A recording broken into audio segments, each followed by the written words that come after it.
This is Seahawks Today. I am your host, Will Ortner, and we finally get to hear from our new offensive coordinator in Seattle. Brian Fleury took his first press conference as well as spoke with some of the other local media around Seattle afterwards, and I think there was a little bit of a trepidation with some Seahawk fans, myself included, about how Fleury would handle the media. He was someone who wasn't supposed to get the job. He was someone who is coming in from the San Francisco 49ers. He is someone who honestly kind of was a dark horse, came out of nowhere. I myself said that I didn't think that he'd get the job. It was going to be an in-house candidate, and he knocked the socks off of his interview and came in, and, well, he earned the job. So let's see how he does.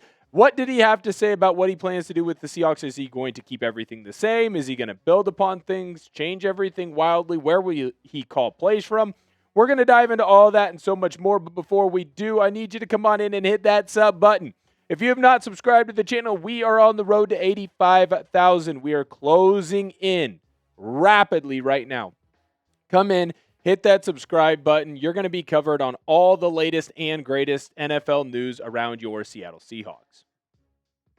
I think it's very important when you are making a first impression to really knock the socks off the person that you are trying to impress. When I have to go and meet the special lady friend's dad, I have to make sure that I'm dressed to the nines. I'm not wearing dirty pants. I'm not wearing shorts that have holes in them. I've got a nice t-shirt on. I've got my nicest Seahawks Today hat. I've got all nice gear on because I want to make sure that he, when he meets me, of course, has a good impression and he doesn't think that I'm some loser. That is essentially what Brian Fleury was going through with the 12s, as well as some of the Seahawks players or guys like Kenneth Walker, Reek Woolen, Rashid Shaheed, guys who are going to be free agents. Well, hey, if Fleury goes out and does a good job for the offensive players, they might say, hey, I want to come back and play for that guy. And for the defensive players, they might look at that and say, hey, that offense is going to be humming again. I want to come back and play for the Seattle Seahawks. So let's see how Fleury did and what we learned from this press conference. The first thing that we learned is what the offense is going to look like in Seattle next year. It was obvious that Mike Macdonald wanted to keep a similar game plan and game style. He's been very open about that. That was a large reason why a lot of us expected one of the in-house candidates like Peets, Otten, Benton, Andrew Janocko at the time to come in and get the job. We all thought that this offense was going to turn into what we called the Seattle Seahawks offense because that is what Mike Macdonald wanted. He wants to run the football effectively, and he wants to have play action pass set up off of it. So, of course, Brian Fleury gets asked how the offense is going to look, and he had something like this to say. It looks very similar to the one that just won the Super Bowl. It's more about how you play than what you're actually doing schematically. That is something very important to me. We're going to be fast, violent, and aggressive in every way that we possibly can. We're going to put pressure on defenses both schematically and from a tempo standpoint, and just always have that type of mindset. That's an effing home run answer right there from Fleury. So what you're telling me is not, hey, we're going to come up with the greatest schemes of all time, because if you're just going through and creating the greatest schemes of all time, you are relying on your brain or one person's brain to always beat the opponent. Some people can do it. A guy like Sean McVay does a very good job of that. But to me, what's more important is creating a mindset from the players that we play together and we do not lose.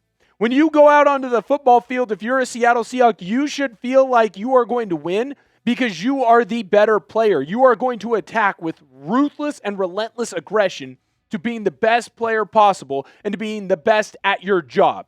So yeah, you're going to have a good scheme. You're going to have a good game plan. But more importantly, you are going to come in and win games because you want to win games more than the other person. I love that type of mindset. I love that type of mentality. That's exactly how Mike Macdonald coaches the defense. So we're getting an offensive coach that's basically saying the same thing. Hey, I'm going to run an offense that is aggressive, is constantly changing tempos. Sometimes we're going to go hurry up. Sometimes we're not going to go hurry up. But what we're going to do is attack. Always go on the attack. That's what the defense does, and that's why I think Mike Macdonald, not just from a scheme standpoint, but from a culture and talent standpoint, continues to put out the top defense year after year after year. He did it in Baltimore, and he did it in Seattle the last 2 years. And now we're getting an offensive coordinator that is thinking the same way. He's thinking the way that Kubiak did, but building upon that. I love that because you're seeing cohesion from the coaching staff. You're seeing the defense think the same way as the offense, and that is beautiful. That is a home run answer there from Flurry.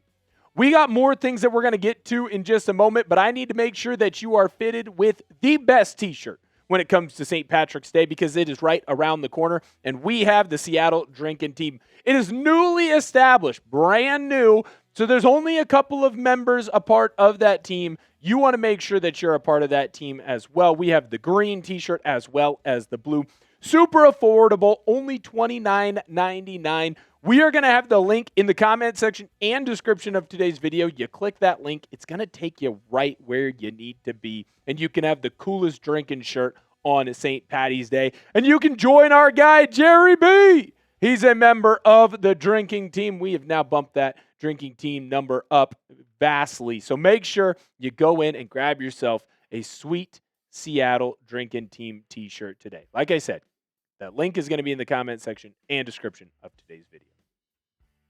The next thing that we learned about what this team is going to be is offensively, there is going to be a continuation of what Klint Kubiak was doing. And I think that that is smart. Well, there were times where I might not have loved every single play call. I think we can all agree and all admit that Kubiak came in and had a fantastic game plan for the Seahawks and that his offense was highly successful. Brian Fleury had this to say on how he's going to adapt some of those same principles. I do think one of the advantages of taking the job is there is going to be a lot of continuity. I've already started to dive into everything that Klint was doing here last year, and the goal would be to maintain as much of that as possible. That's fantastic because when you look at the Seahawks offense last year, it was basically top 10 in every major category and top 5 in one important one, the most important one.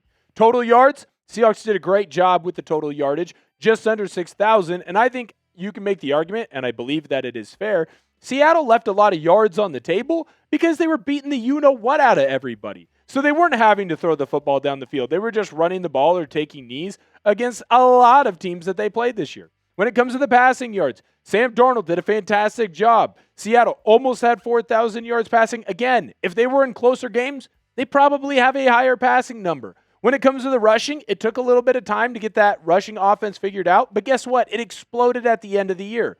So to be just outside of the top 10, I'm not too upset about that. Because the most important thing at the end of the day isn't about yards. You can throw for 400 yards, but if you only score once, you're probably going to lose the dang football game.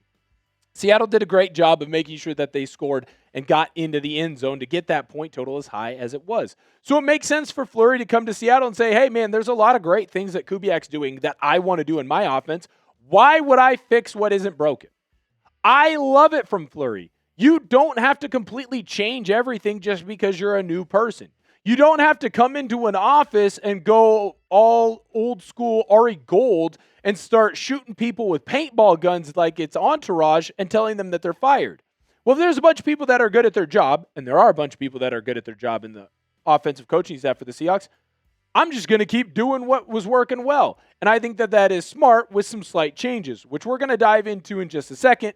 But before we do, make sure that you grade the Seahawks OC higher A, B, C, D, or F down below in the comment section. I think I'm going to see a lot of high A's to maybe A minuses. I think it's a home run higher. I'm actually going in the A plus category. Everything that I learn about Flurry, I love more and more. But make sure that you let me know your opinion down below. So I already mentioned that there are going to be some slight changes for the Seahawks, and I think it's smart for Flurry to go in and steal from the San Francisco 49ers because Kyle Shanahan is one of the most brilliant offensive minds in the National Football League. I mean, without Kyle Shanahan, there is no Klint Kubiak necessarily, and without Shanahan, there's no Brian Fleury. So I think it's smart for Fleury to look at some of the things that Shanahan was doing that Kubiak wasn't doing that can build upon the offense and take it to that next level. Here's what Fleury had to say on that. But there's also areas where we can supplement that with things that we've developed and done in San Francisco under Kyle that Klint wasn't there for or maybe didn't implement as much. So that's going to be the goal, to keep as much as we can the same, but I think there's definitely areas where we can grow, some different ways we can challenge the players that they should be looking forward to when they get back here. You always have to evolve or die. The National Football League just is going to spend the next, 6 months or so watching what Kubiak was doing in Seattle and trying to either steal from him, or they're going to be trying to figure out how to stop him. That's just what the league is. It's a copycat league. You steal or you find a way to figure out what the tendencies are and defeat it. So you always have to be evolving, and I love that Flurry is going to evolve in a way that is keeping the things that did well the same, while bringing in some new things that can either expand upon that or create new tendencies that defenses are not going to be expecting. Yes, you want to keep things the same while always adding in a little bit of extra spice, and I think that Flurry is going to do a fantastic job of that. If you love the new OC hire, make sure that you share this video out on social media. We're trying to grow the Seahawks Today family, and I think the best way to do that is by letting Seahawks fans know that we're doing constant videos on the news and rumors on the Seattle Seahawks. Next thing that we learned about Klint Kubiak's successor, and that, of course, is Brian Fleury, is where is he going to call some plays? There's a lot of offensive coordinators in the National Football League that like to call plays from the sideline. Kubiak did that. And there's a lot of offensive coordinators that like to call their plays from up in the booth. Ryan Grubb did that. Remember? Grubb liked to be up in the booth because he could see everything. So where is Fleury going to be calling those plays? He said, my vision would be to call it from the field, but I would like to do both in the preseason. There's just something to be said for having face-to-face conversations with every position group. And I also think that it's important if you have things in mind and you're anticipating calling stuff to preview it with those groups. I actually really like this. I think that it's a smart idea to be down on the field. You're going to be able to talk easier. The communication process is going to be quicker. Plus, if you have an idea, hey, we're going to make this slight change in game because those things happen all the time, you get to be right there.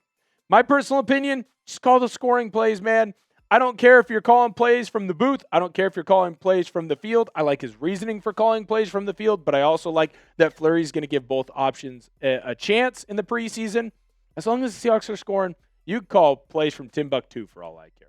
Make sure you hit that thumbs up button on today's video. We always really appreciate it. It always just helps us out and goes the longest way. The last thing that we learned about Fleury and what his kind of game plan is, or why the Seahawks went with someone that is not a caller or has not been a play caller in the past, is should we be worried about that fact? Fleury's never called plays before. It was always Kyle Shanahan who's calling the plays in San Francisco. So is Mike Macdonald going to be worried about anything that's happening with Fleury? Is Fleury going to be worried about any of the play calling opportunities? Let's see what Macdonald had to say. Going into it, I do think it's a bit overrated. At some point, all play callers have to be first-time play callers at some point. You could tell how Brian thinks about the game. Look, you're going to have to grow into any new role, but we have a lot of great people around here and a lot of great opportunities for him to get ready to go. I'm really confident he's going to be off and running sooner than later. I'm excited about it. I love it. Before I was a host here at Chat Sports, I had to have a different job. You can't just look at all of your decision-making and say, well, I want someone that's already been there and done that. Maybe there's a reason why that person isn't doing that role anymore. At some point, Kyle Shanahan had to be given his first opportunity to call plays. At some point, Sean McVay had to be given his first opportunity to call plays. Brian Fleury is going through that right now. Am I going to sit up here and tell you that, hey, 100% it's going to be a home run hire, he's going to kill it, and he's going to be the best play caller in the world? No, I'm not going to say that. But from all the different things that he has said, from all the different things that head coach Mike Macdonald has said, it makes me confident and it makes me very optimistic that Brian Fleury is going to be able to come in here and absolutely knock this one out of the park. So I love it. I love that Brian Fleury is getting his first opportunity to call plays in Seattle. What's your one-word reaction to the Seahawks' new OC? How did he handle the press conference? Did you love it like me? Because I'll tell you right now, I am enthusiastic. That's what I'd have to say about Brian Fleury. He got me fired up, ready to run through a wall, not just for him, but for this team. I think that he is going to fit in perfectly as a culture fit, and he's got a great staff around him that's going to help him in some of the things that he hasn't been able to do yet, like play calling. Make sure that you let me know your opinion down below. And of course, hit that sub button. We're 52 subscribers away from 85K. What a milestone as we race towards 100,000 subscribers. That, of course, is the goal here on the channel. Thank you guys so much for viewing today's video, and I cannot wait to see you next time.